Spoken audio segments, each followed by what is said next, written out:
I'm going to get real with you guys in this video. To me, Cardano represents something beyond the world of finance. Now, sure, I think that all that stuff has its place, but I think realistically, Cardano represents a fundamental overlap where science and technology come together. There's so many just lines of code and so much scientific research and all these different things go into Cardano, the open source, all these different things. The fact of the matter is that Cardano represents a milestone in the development of these technologies that are basically at the center of a critical component that is the driving force of the paradigm shift that realistically is a cryptocurrency. So now welcome to another episode of Crypto Cloud, everybody. Now I'm your host, Faze Crypto, and in this video we're going to be discussing now a lot of different variables about Cardano and this interview with Charles Hoskinson that you can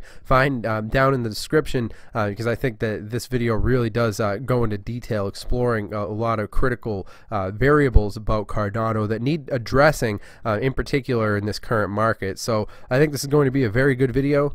So I put the question to the audience: do you guys think that the age of Ethereum is over? Do you think that the age of Cardano is here? Do you think that the fact of the matter of XRP replacing Ethereum, you think that's the nail in the coffin for Ethereum, and it's only going to signal the rise of Cardano and the subsequent culmination of all these different critical factors that could lead to Cardano challenging the very cryptos that we see in the top 5 over a period of time? I think this possibility is out there. I would definitely put that out to the audience. What do you honestly think is the potential for this number 10 place in crypto in the long term when things really get up and running? I think we could be cooking with gas on some of these things. I'd love to see what your comments are down below. And as far as my analysis on the current state of cryptocurrency, the bottom or the foreseeable bottom of Bitcoin, I think that it's very interesting to see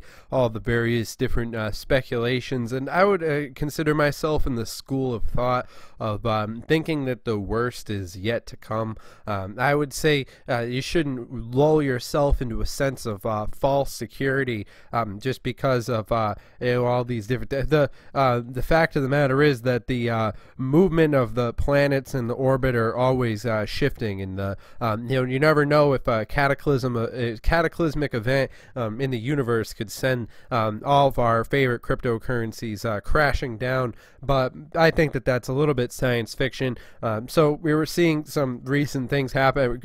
Bitcoin SV doing particularly well. I think that's very interesting. There's been basically, I think, Bitcoin Cash, this sort of whole topic and the conversation that's been revolving around Bitcoin Cash has definitely been taking up a lot of the news cycle, and I think that it has a lot of people really talking about Bitcoin and basically how cryptocurrency has taken us where we are right now in history. I think with Bitcoin dominance at 53%, this is definitely a really interesting topic, especially for a video about Cardano. When we want to talk about what cryptocurrencies actually bring to the table, we obviously have to take into consideration the legacy of the Bitcoin, and then of course Ethereum with its and it's amazing to see Ethereum at $106 now. For people who are looking at these different charts every day, it's not necessarily an abnormality, but at a certain point this was pretty unheard of. I mean, at least from 360 days ago, nearly a year ago, we were seeing Bitcoin entering into, and the entire market entering into its golden age. The renaissance of cryptocurrency essentially peaked around January of last year. So it's interesting to see as we retrace our steps and as we enter into sort of the crypto dark ages, as for so to speak, as it's been referred to. But I'd say even in the dark ages, definitely brings up a huge opportunity for technologies that seek to advance upon the foundations that and the lessons that can be learned from a lot of the different mistakes that were made, and of course tactical errors that might have essentially led to even more of a downfall. But I think right now we're essentially seeing cryptocurrency picking up the pieces to a large extent. So you want to talk about Cardano in the overall context of peer-to-peer and all the things that Cardano is going to be bringing to the table as far as these different developments are concerned. Now I'm certainly excited to see where Cardano is going to be taking us now in terms of how they're going to be reshaping because the entirety of the way the cryptocurrency functions, because ADA is definitely on my mind when we want to talk about the fact that I think that cryptocurrencies, if you want my honest opinion, the fact of the matter is that a lot of the crypto projects that exist today are limited by their perception of the way that things are. But I think that the fact of the matter is that Cardano stands to benefit because they're not limited by looking around and seeing the ways that things are. I think that it requires that sort of imagination and the sort of that sort of a talent, and it's something that we can't go to waste. I think that there's a lot of innovation that's realistically right around the corner for this technology, and there's a reason why there's such a beautiful community that stand very strong around the Cardano project as things have been,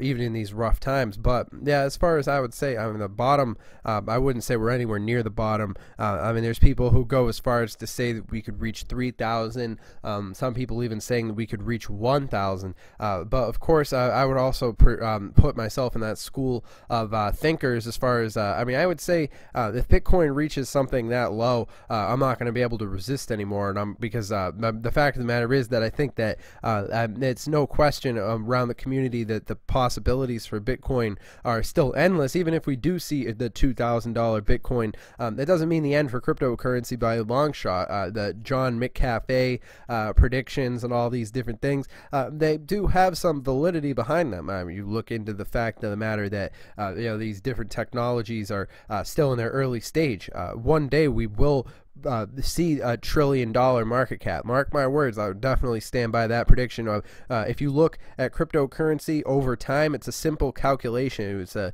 fact of the matter is that we're still in the very early days of these things, and they're also the fact that there's a finite amount of Bitcoin and all these different things. It's going to, I mean, in a long-term perspective, the fact of the matter is that the technology is there, and it's blockchain that's going to be the key fundamental underlying variable as far as marking the age of the internet as we continue to move forward, and we see all these different things coming together before our eyes. So it's definitely a very historical time as far as cryptocurrency is concerned, and I'm excited to see the fact that there's such a strong community that's basically delving into all these different deals and so forth that we've been seeing happening so it's my pleasure to be able to make a video like this and talk about Cardano, and I think in the future we'll be looking back because obviously right now we're undergoing rocky times in the cryptocurrency sphere, but I think that this doesn't necessarily hold a candle to the amount of potential, whether it's going to be every other year or if it's going to take another year. The fact of the matter is that it's a heavily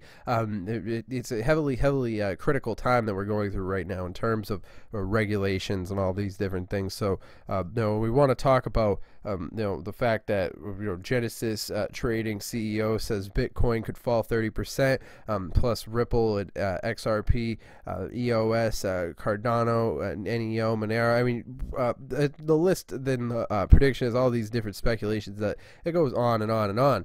The fact of the matter is, are you doing your own research essentially? Because the fact of the matter is that you could get caught up in just listening to all these different social media influencers and all these different things, but you know, at the end of the day, I suppose you can only trust your own ambitions and so forth, because I'm not a YouTuber who's going to sit out here and tell you guys that things are going to be good when they're not. I mean, the fact of the matter is that my personal long-term perspective for these things is fundamentally positive, because I mean, I can see from a data analytical perspective that there's going to be a lot of interesting things happen. But obviously, remember, you know, I'm not your dad, you know, so of course everything you know, I say is of course my opinion. But yeah, I mean, if you guys are interested in connecting with us on Twitter, of course you could do so. You know, it's at CryptoTuber, and yeah, there's John McCafe right there. But yeah, I mean, trading crypto in 2017 versus 2008, that one gets me every time. But yeah, all that being said, I hope you guys have enjoyed this video, and I'll see you guys in the next one, and have a good one, and yep, stay relevant.